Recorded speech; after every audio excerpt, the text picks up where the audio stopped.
In this quick video, we're going to show you how to fix a Spectrum modem or Wi-Fi router or a two-in-one gateway that does both the modem and the Wi-Fi router. So what you're going to do is, first things first, go ahead and unplug it from the wall. This is a soft reset, and whatever device that you're having with, whether it's a laptop or the TV or whatever, go ahead and restart it. So for example, on a TV, you'd go to settings, then power, and then go to restart. A laptop, you would just restart that as well, or your phone, go ahead and restart it if that's the one you're having an issue with. Then again, leave this sitting for about 5 minutes, 5 to 10 minutes, plug it back in, and then see if you're able to get connected to the internet. You'll find that'll fix, a lot of times it'll fix the issue. Now what I want you to do is to do a reset, a hard reset, put everything back to factory settings.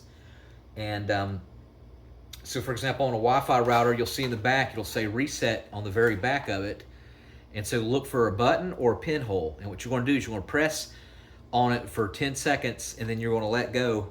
Or if it's a pinhole, you get like a safety pin or a paper clip or precision screwdriver, and you press down on it for 10 seconds. You'll feel the click as you're pressing down. You let go. Or on this model, for example, you'll see the reset button is actually right here. And what you're going to do is you're going to hold it down, and this will light up red right here. I don't have it connected to the internet right now, but this will light up red. And then that'll reset it.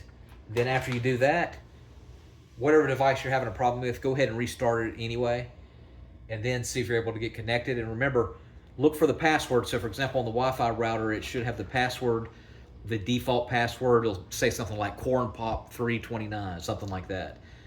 You might need to re-enter it in your devices, but it is the default, so it should memorize it unless you change the password. All right, and then you should be good to go, and it should fix it. If that doesn't work, call the 1-800 number to Spectrum or Cox or Xfinity, whoever you have the internet through. It could just be an issue with there's an outage in the area, or you might not have paid your bill. So make sure you're up to date on your payment on your internet. All right, thanks for watching. Make sure you subscribe.